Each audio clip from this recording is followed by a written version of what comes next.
How you doing? How you doing? This is the Frankie Russo pre-show. How's everything?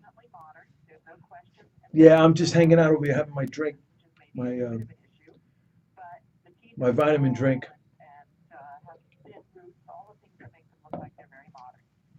Getting ready for the live show over here at 77 WABC. Before I get into it,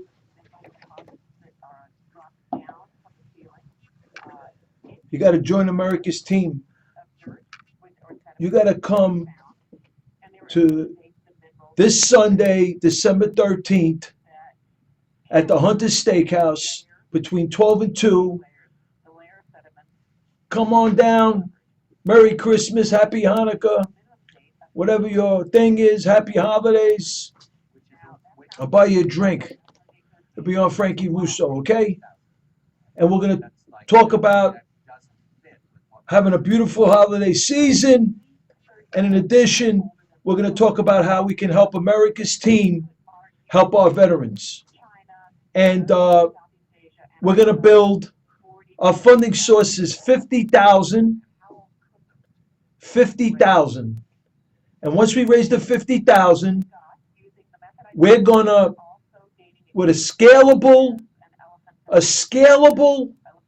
rent 2 rooms, 3 rooms, put zero-based gravity chairs in there, a little handheld biofeedback devices, and we're on our way. We'll get a doctor to oversee it with some nurses or physician assistants to help the doctors, and we're going to make it happen. So you got to come down this Sunday, December 13th, at the Hunter's Steakhouse between 12 and 2. Frankie Russo is going to buy you a Christmas drink, a holiday drink, whatever you want to call it. We'll hang out for 2 hours. We'll talk a little fun, sports, whatever. And then we'll talk about how we can help America's team help our veterans. We're going to build this scalable stress reduction biofeedback center a step at a time. And it's going to start this Sunday. Got me? We're going to help our veterans, and then maybe we'll bring in the first responders. Maybe. We'll see. I would love to do that because they got problems too. Remember, this is not a treatment center. We're not diagnosing anything. We're not taking the place of any medical doctors. We're going to augment. This is going to be a hangout. On the front end, it's going to be a hangout where the men and women of the United States Armed Forces can come and relax. And on the other hand, it's going to be a program where the doctor's going to oversee it. And we're going to, at the end of this, at some point in time, we'll publish a little article with some of the findings to keep the project moving. Because we want to get bigger and bigger, step by step. It's almost 12 o'clock in the morning. I can't even. But anyway, so if you want to find out more, go to facebook.com/Frankie Russo Show. Facebook.com/Frankie Russo. Okay? Show. Look for the America's Team icon. Click on it, and you see the crowdfunding. Make a donation. Let's get the ball rolling. Okay? Okay, good. Now we'll get to some talk. You know, I was looking at a lot of different things. As you know, we get off in about an hour. We go live. There's a lot of stuff. So I'm going to run through some articles. And like I said last week, I'm introducing a Terror Watch update.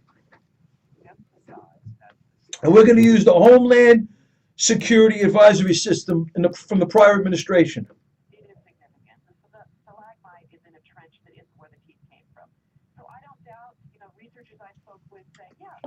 Green is low risk of terrorist attack. Blue is guarded, general risk of terrorist attacks. Yellow is elevated, significant risk of terrorist attacks. High is high risk of terrorist attacks. And red is severe risk of terrorist attacks. So this is the system that we're going to move forward, and we're going to keep garnering data. I'm in the infancy stage. We built a model for the last 5 months, well sourced. I believe we have the right data. I believe it's statistically significant. The model starts with bomb, illegal president, fraudulent sector service card. We got the Clinton Foundation, Bill Clinton, Hillary Clinton. Russia, Iranian Global Terror Network, and the Iranian surrogates. And man, let me tell you something. Plus all that, with all the transactions, I can, with this complication of this foreign policy, try to understand what everything's going on. We've used this model to take away the complications and to simplify things. And I believe it's statistically significant. I believe we are close. Okay, so we're going to look at some articles now.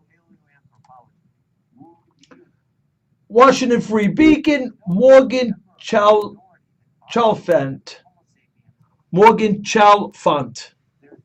Iran broadcasts footage of underground missile base. Iran broadcast footage of underground missile base filled with missiles and launcher units. According to state media, CNN reported the images from the Islamic Revolutionary Guard Corps Aerospace Force showed an underground tunnel allegedly located 1,640 feet under a mountain. An Iranian general said the tunnel is one of numerous missile bases in the country. The missiles in various ranges are mounted on launches in all bases and are ready to be launched, says the brigadier general. Iran would not begin a war, but if the enemy's made a mistake, missile bases will erupt like a volcano from the depth of the earth. Yeah, right. Iran's not going to start a war.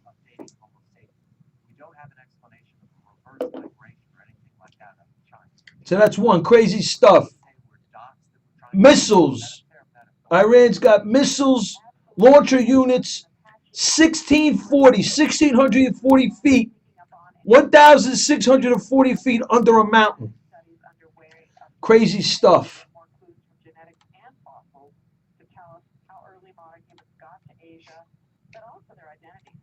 Like we said last week, UN, WND, WorldNet Daily, Leo Holman.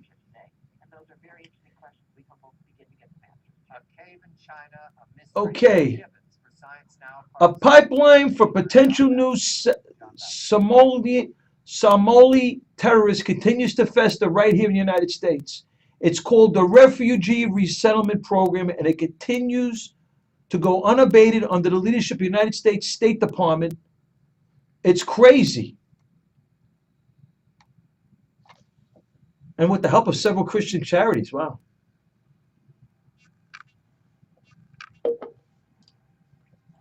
Minneapolis, Minnesota sits at the heart of the controversial program. The city, since 1983, welcomed thousands of Somali refugees, most of whom are practicing Muslims and attend a local mosque or Islamic center. While the Minneapolis-St. Paul area plays host to the largest Somali refugee population, it's not the only American city that's taking in refugees from the war-torn African nation. Columbus, Ohio, San Diego, California, and Maine.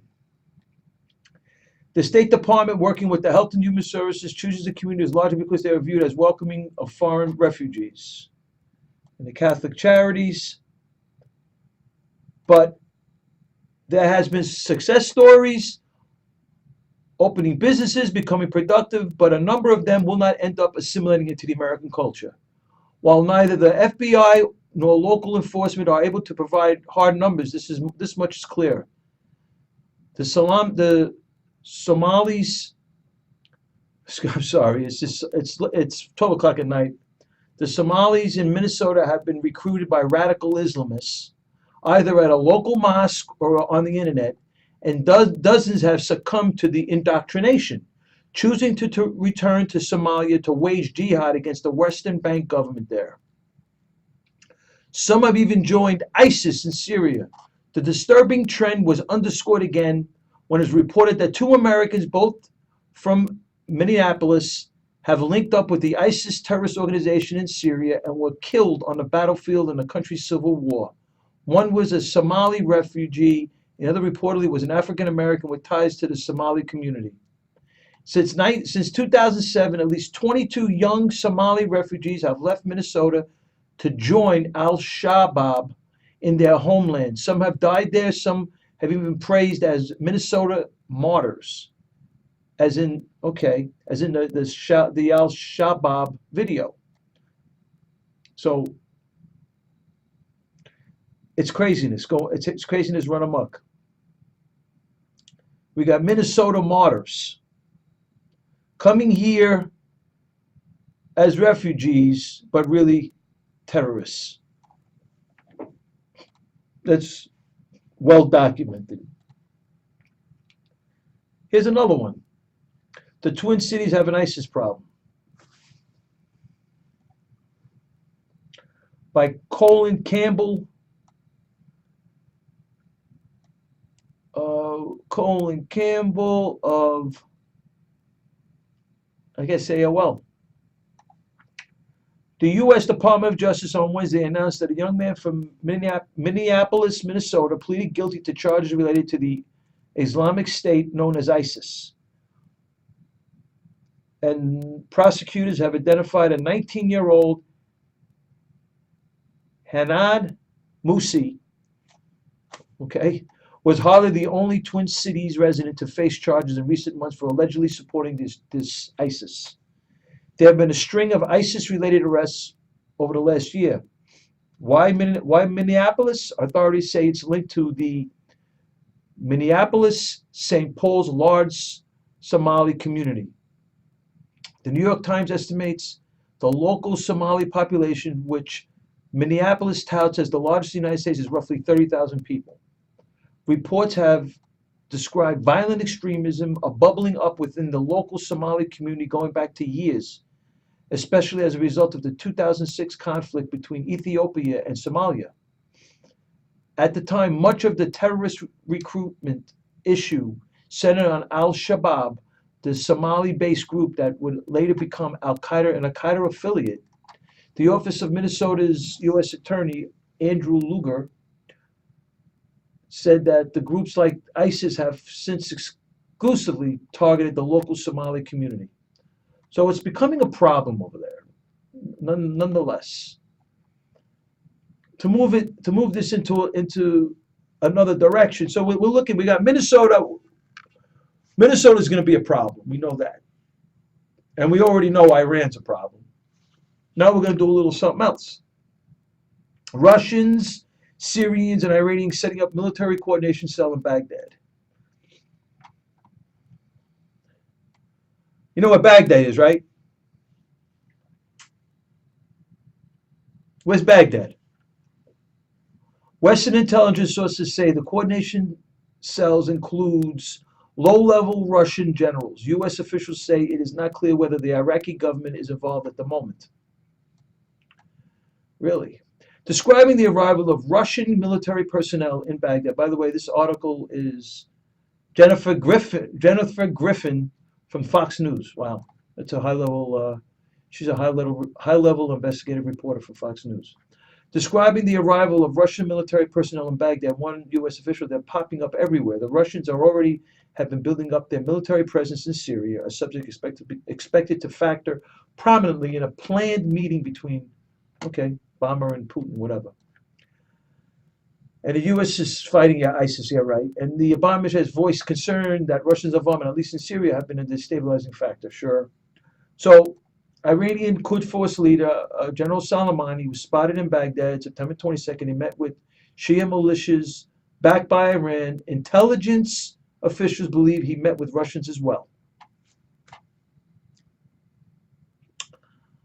The Russians were able to move 24 attack jets into Syria undetected. Russian military flew 12 Su-25 Frogfoot and a dozen Su-24 Fencer attack aircraft in tight formations.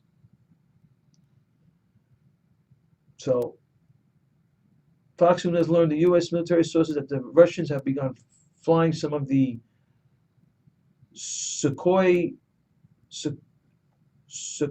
fighter and attack jets from the Assad airport, Syria. So, this is between the Russians, the Syrians, and Iranians in Baghdad, Iraq. Al Qaeda in Iraq. ISIS. What's ISIS? Who's ISIS? I don't know. Here's a good one.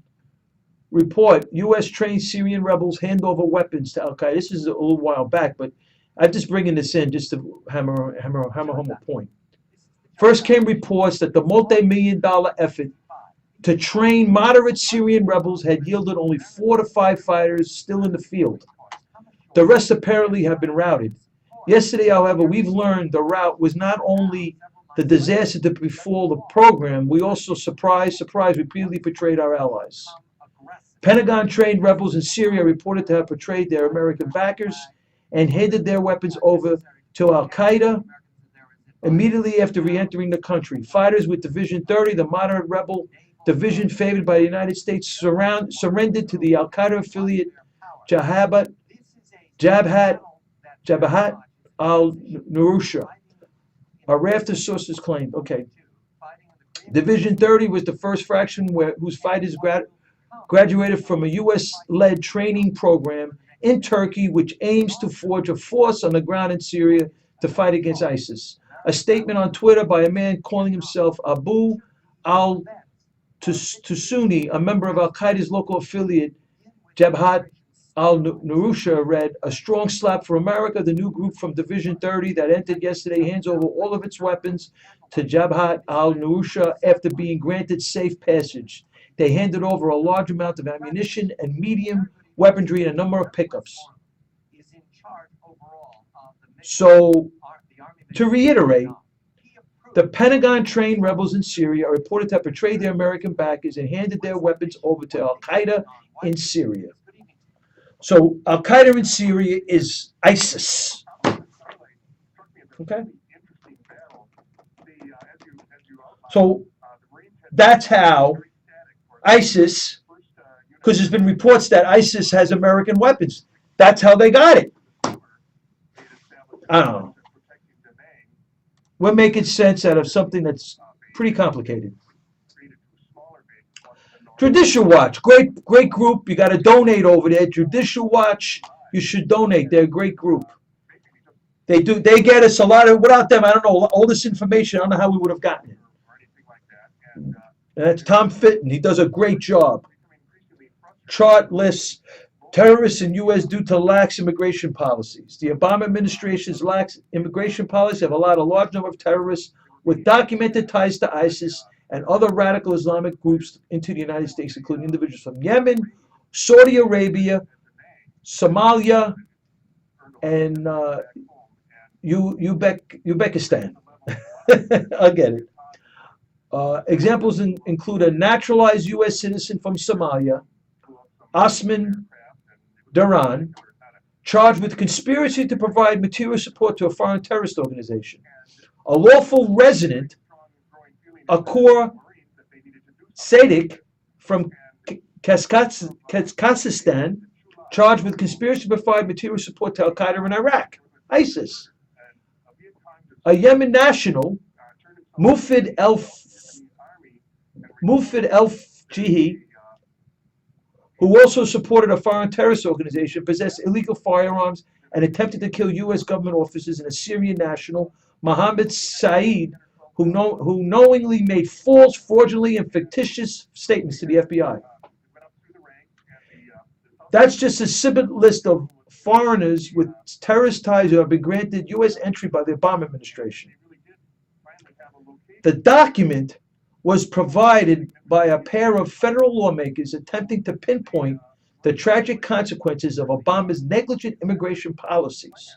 The legislators, both U.S. senators, are asking Attorney General Loretta Lynch and Secretary of State John Kerry to provide details on the immigration history of the individuals, as well as their family.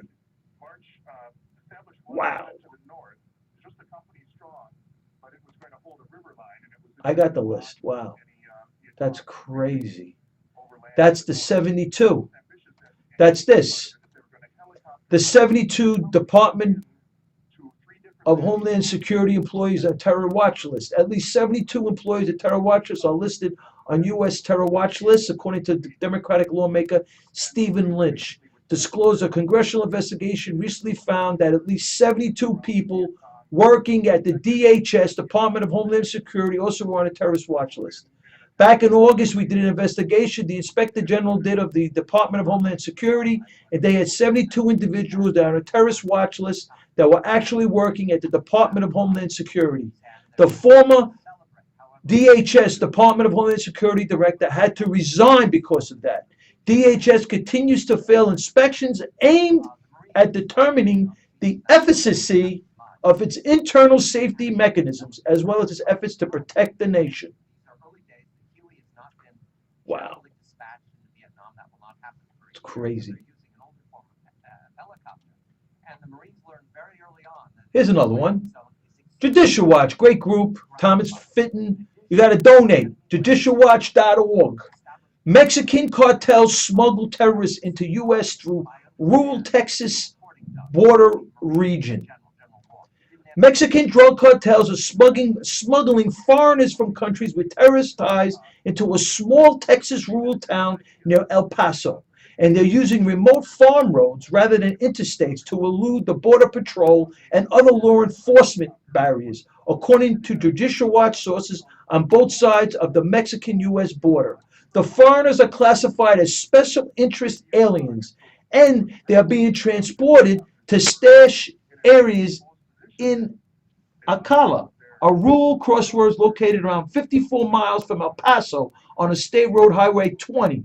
Once in the U.S., the special interest aliens wait for pickup in the area's sand hills just across Highway 20.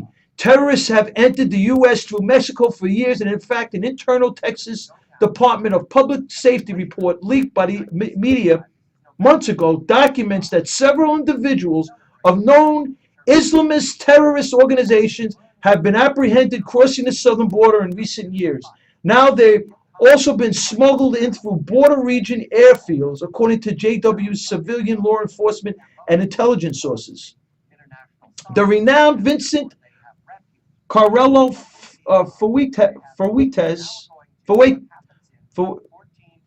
the renowned Vincente Carrello, I'll get it, it's late at night.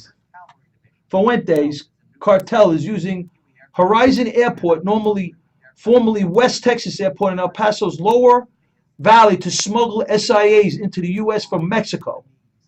JW's institutions say the facility is convenient because it's located only 11 miles from El Paso's central business district, yet it's small enough that the security is virtually non-existent. Unbelievable. Here's another one. Judicialwatch.org, Tom Fitton. You got to donate. Go to judicialwatch.org. JW confirms. Judicial Watch, 154 pounds of heroin in New York bus came via El Paso. A federal law enforcement official with first-hand knowledge of the case tells Judicial Watch that the record-breaking 154 pounds of heroin seized in New York this week entered the United States from Mexico through El Paso, Texas. The El Paso connection has omitted from the government's announcement, as well as media coverage, of the astounding drug bust, which authorities say is the single largest heroin seizure in New York State history and the fourth largest in the nation. The massive load of narcotics and cash was recovered from a vehicle and an apartment in the Fieldstone section of the Bronx, according to the DEA, which confirms that the heroin came from an area of Mexico controlled by the Sinaloa cartel. The cargo was conservatively estimated to be worth $50 million, and the feds say the Bronx ring has been receiving large shipments at least once a month to supply customers in New York, Connecticut, Massachusetts, Pennsylvania, and Rhode Island. The DEA also seized around $2 million in cash and a firearm. A special DEA narcotics prosecutor in the agency's Special Investigations Bureau said the load was so large it could supply a dose of heroin to every man, woman, and child in New York City. The DEA special agent in charge of the operation said The huge narcotics bust proves that New York City is the bird's eye for drug traffickers, and heroin is their weapon. But no one has addressed how such enormous quantities of narcotics regularly flow into the U.S. from Mexico to the allegedly secure southern border.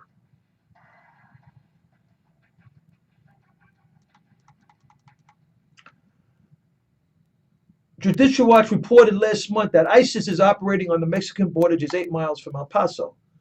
Judicial Watch's law enforcement sources, ISIS Islamic terrorists have joined forces with drug cartels and human smugglers, known as coyotes, and are used to move ISIS operatives through the desert across the porous southern border. And it is likely this powerful team effort between Islamic terrorists and drug cartels is also benefiting the lucrative narcotics business.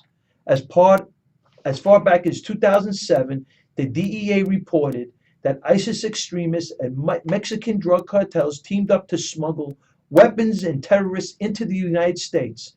The partnership makes plenty of sense. The DEA assessed at the time, since Mexican drug traffickers and terrorists operate in a clandestine environment and both groups utilize similar methodologies to function. And to add the caveat to that, and we talk about this every so often, the Saudi ambassador to the United States assassination plot, which dealt with, and it was FBI Title III surveillance, body wires, wiretaps, sting operations. They got this Iranian American across the border in Mexico and the Quds Force leader on tape giving hundreds of thousands of dollars to a Mexican drug cartel to come over here to the Washington, D.C. area and whack a Saudi ambassador to the United States. Court papers, judge's decision, found guilty, Iranian American.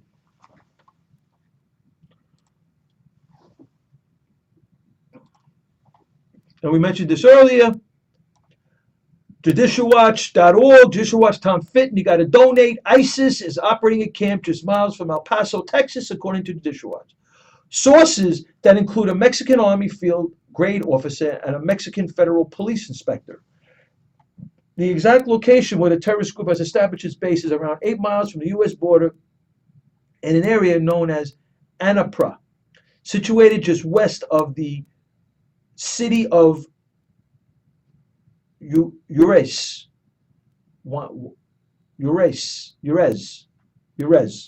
It's a Spanish name. Juarez. Juarez. In the Mexican state of Chihuahua. Got it. Another ISIS cell to the west of the city of Juarez in Puerto Palomas targets the new Mexican towns of Columbus and Demi for easy access to the United States. During the course of a joint operation, Mexican Army and federal law officials discovered documents in Arabic as well as Urdu, as well as plans of Fort Bliss, the sprawling military installation that houses the U.S. Army's 1st Armed Division. The Muslim prayer rugs were recovered in documents during the operation. Wow. This is crazy stuff, man. So, they're there. And like we said, El Paso is a nexus of a narco-terror ring. And it's been substantiated numerous times. And this goes back to, this is updated October 15th from the October 27, 2014. Ahmad Karakra led police on a high-speed chase through Chicago streets. This is Judicial Watch. Tom Fitton, you got to judicialwatch.org, you got to donate. As an Islamic State flag waved from his car. When Chicago police finally stopped and arrested this Ahmad Karakra, he told officers his car was rigged with explosives that would detonate designate would I'm sorry. Would designate would designate if searched. Bomb disposal units secured the vehicle without incident. The arrest of Caracra, 49 years, helped expose a narc terrorist network with roots and financing in El Paso. Please excuse me. 12 at night, after 12, I'm, I'm trying to be. This is informal anyway. This is my pre-show, so this is what I do when I'm home. I read this, try to figure what we're gonna do. So authorities believe that Caracra may have been acting out during the Chicago flag and bomb threat incident in frantic, desperate belief that the rest of his terror network has been apprehended by the U.S. law enforcement. Joshua Watch warned the public on August 29th of the imminent terrorist attack in the vicinity of El Paso, based on reporting from its own sources. The Obama administration vehemently denied any imminent terror threat until 2 weeks after Joshua Watch reported it, then reversed its position and largely adopted Judicial Watch's warning. Caracas' Chicago meltdown occurred because he knew his El Paso Juris-based networks were under pressure and collapsing. Caracas was alone, panicking, may have been seeking martyrdom by cop. So that's what's going on over there. Washington Free Beacon. Ali Maya, investigation, collusion between terrorists and Mexican cartels is a threat to the U.S. Muslim terrorists are using Mexican drug cartels to infiltrate the United States southern border to plan attacks to the United States from within. Mexican drug cartels are smuggling foreigners from countries with terrorist links to a small Texas rural town near El Paso, which we already stated from the Judicial Watch documents. They're using remote farm roads rather than interstates to elude the Border Patrol and other law enforcement. We said this already. Chris Farrell, the Director of Research Investigation at Judicial Watch, says the cartel's ability to completely control the El Paso region paved the way for a sophisticated narco-terrorism partnership. If we want to move something from point A to point B, a contraband item, you need their assistance. There's a price tag with it. It's all about money. There's a tremendous amount of public corruption. There are cartels. Those criminal enterprises do billions and billions of dollars worth of illicit businesses. Their corruption runs deep and it runs high. And so there are people that are afraid, frankly, for this story to come out. The Jonathan Gilliam, a former Navy SEAL, says it's always been a fear and high-level terrorists would try to get into the United States and plan things here. For them to send out orders from overseas is one thing. But to see them come into the United States, actually start helping plan and give orders, that's just another level of commitment, and it shows a drastic shift in their mindset and where their dedication is. I mean, you just don't go embed yourself into where you want to start a war unless you're serious about starting a war.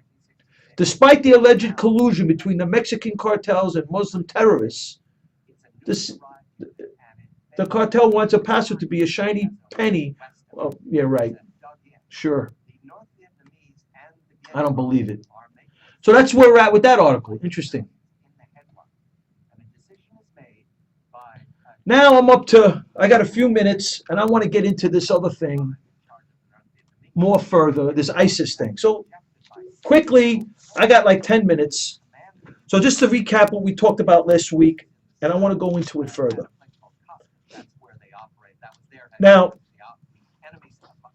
ISIS, Islamic State of Iraq and Syria, mainstream media, Al-Qaeda in Iraq birthed ISIS. U.S. Treasury Department press release, Iranian Ministry of Intelligence and Security materially supported Al-Qaeda in Iraq, ISIS. U.S. Treasury Department press release, Qatari national Al-Numani, terror financier, provided $2 million weekly indefinitely to Al-Qaeda in Iraq, ISIS. In addition, Al-Numani provides hundreds of thousands of dollars to Yassin al-Suri, a U.S. Treasury Department terrorist designee. Yassin al-Suri, an Al-Qaeda affiliate, head of the Al-Qaeda Iran network in Zahedan city of Iran. He lives in Iran. So this, just to go over this is part of the model here, and we go Obama, illegal president, 46 service card, plus Clinton Foundation, plus the Iranian Global Terror Network, plus the Iranian surrogates, Al Qaeda in Iraq, ISIS. I don't know. I mean, I think it's statistically significant. Iran regional hegemony. Hegemony. Okay.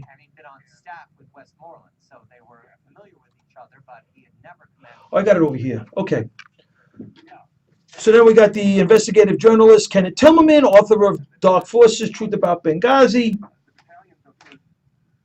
Iranian Quds Forces General Soleimani floats currency in Iraqi banks, and Iranian Quds Force garners $2 billion annually, according to Kenneth Timmerman. So that's another. We spoke about this last week.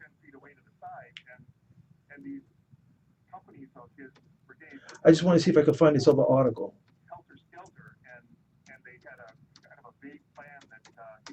They raised an interesting point. I can't find the article. All right. I'll bring it up. I can't find it today. I'll get it.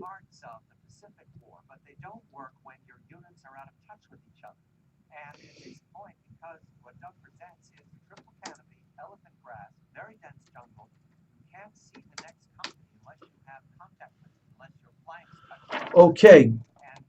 And then we got Fox Business reports U.S. dollars funneled through Iraqi central bank into Iranian banks, funneled to ISIS.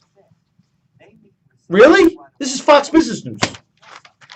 And then on on CNBC, I found out that Saudi Arabia wants to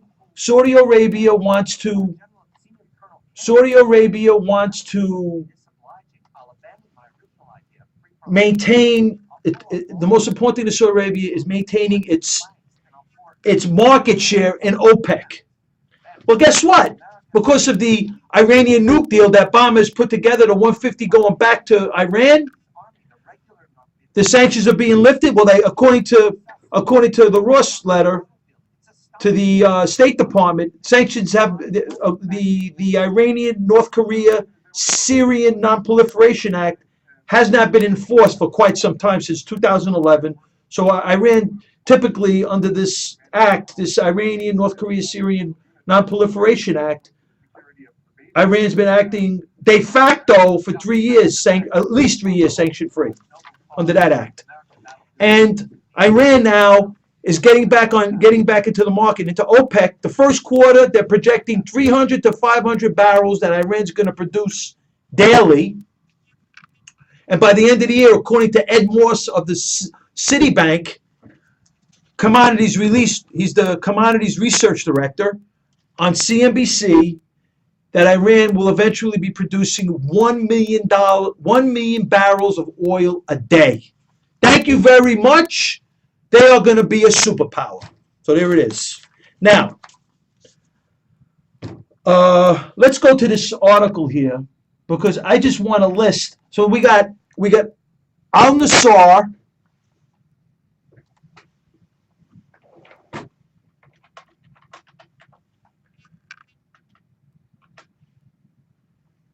Al Nassar.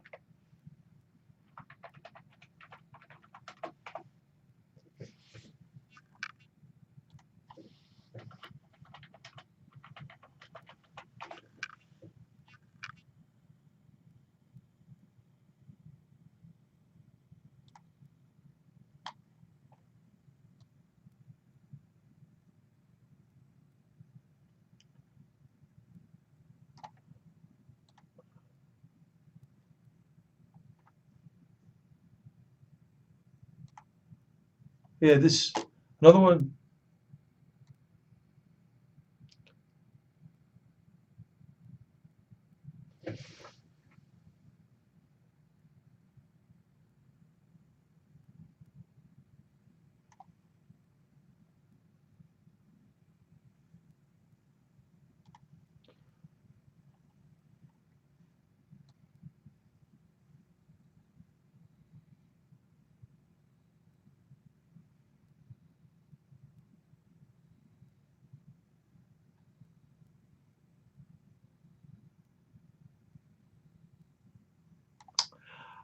Okay. So I got right now. We got Al Nassar. We got um,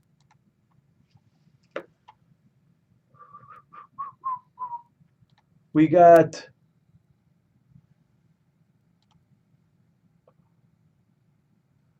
Yassin Al Suri.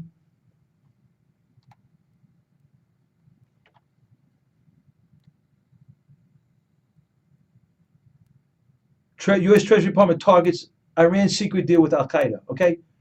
We got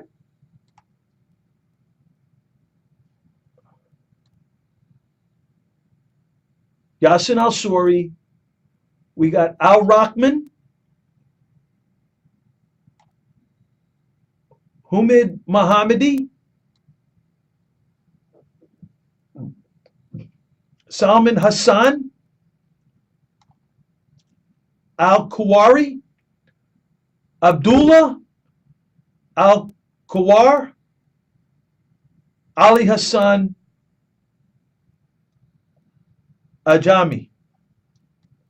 These are all Al Qaeda in Iraq with elements of Iran. Al Qaeda Iran associates. These are all Al Qaeda facilitators in Iran.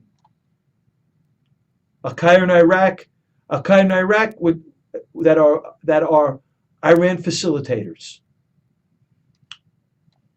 Okay, so that's interesting.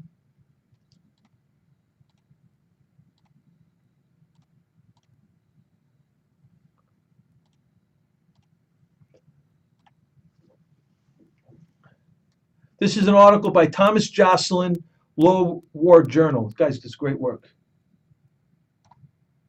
Okay, we know about that one. I'm just further bringing this home.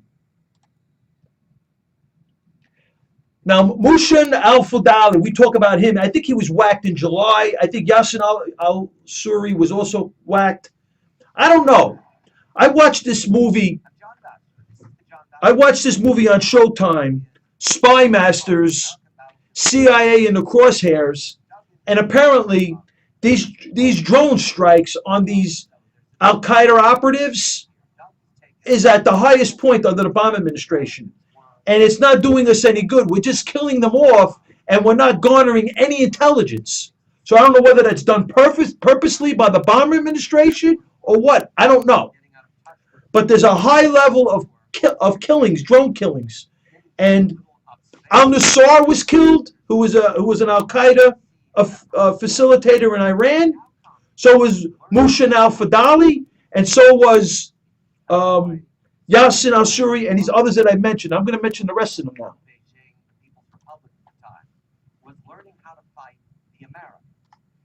So we got Muhammad, right? Now, in, about 4 years ago, U.S. authorities announced that they were offering a $10 million reward for al-Sunari. That's on the nctc.gov website. And we know Musan al-Fadali he's an especially effective Al-Qaeda operative designated from the Treasury Department 2005. Fadali is considered an Al-Qaeda leader in Gulf countries, fought alongside the Taliban, Al-Qaeda in Afghanistan, where he served as bodyguard and second in command for an Al-Qaeda leader. And he is the Al-Qaeda Iran facilitator. That's a fact. Along with, as we know, Yassin al-Suri. Now, I don't know if they're alive. They may have been, he assisted in Al-Qaeda in Iraq. Al-Fadali, it's, in 2002. He goes back to 2002. So this is just, we talked about al-Zakari, who is the first first emir of the ISIS, Al Qaeda in Iraq, with the Osama bin Laden regime when they whacked bin Laden. And now we got this guy, Adel Radi Sakura. He's a deputy. He's Fadali's deputy, and he's a Saudi terrorist that has the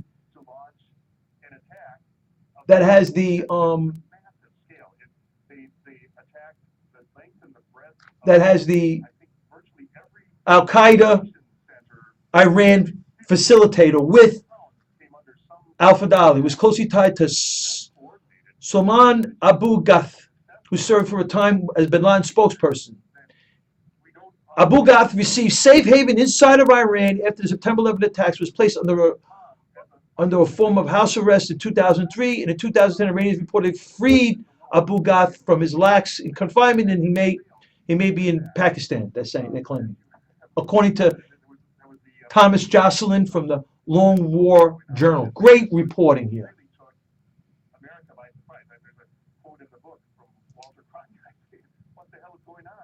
Yeah. So we're just confirming a secret intelligence memo shown to Sky News reads, against the background of intensive cooperation over the recent months between Iran and Iraq with the view of conducting a joint attack against Western targets overseas, Iran has significantly stepped up its investment, maintenance, and improvement of operational and intelligence ties to the Al Qaeda leadership in Pakistan in recent months. Iran has provided safe haven to Al Qaeda operatives known to be targeting the West. Members of the Al Qaeda cell that were plotting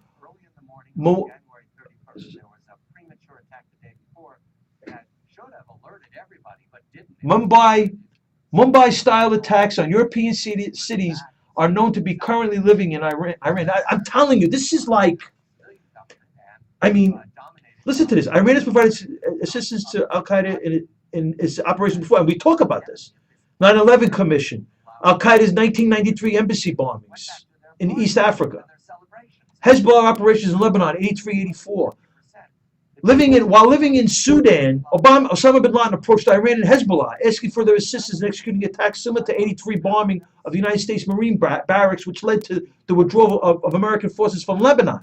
Iran and Hezbollah agreed to help, providing training to Al Qaeda operatives in camps in Lebanon and Iran. Among the trainees were Al Qaeda members who would later plot to the embassy bombings. And there's a DC court that showed how Iran materially supported Al Qaeda and bombed those embassies.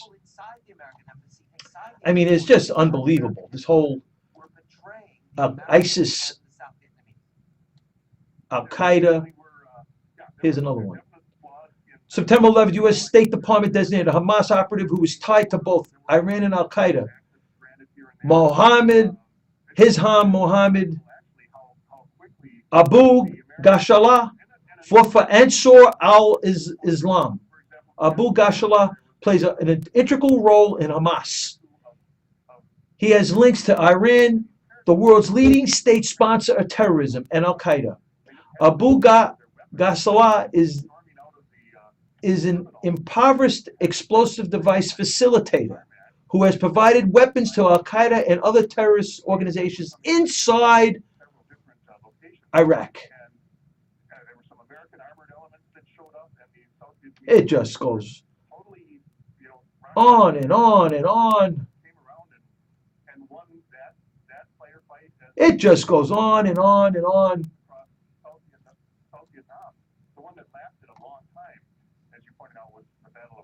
So we'll do more next week. It's getting late. I got to go. It's crazy. This pre-show goes so fast. We had a great pre-show tonight. This is the Frankie Russo Show, pre-show number 94. You got to go to facebook.com/ and click on the icon and go to the fundraiser, the crowdfunding. We're helping America's team help our veterans. And Sunday, December 13th, from 12 to 2, I'm hosting my first Christmas reception. Let Frankie Russo buy you a drink. Let Frankie Russo buy you a drink at the Hunter Steakhouse between 12 and 2. Come down, we'll have some fun, and we'll talk about how we can help America's team. This is the Frankie Russo pre-show. Yeah. I'll see you in about a half hour. Live. Over here at 77 WABC. Yeah. as solved by the Americans, say at the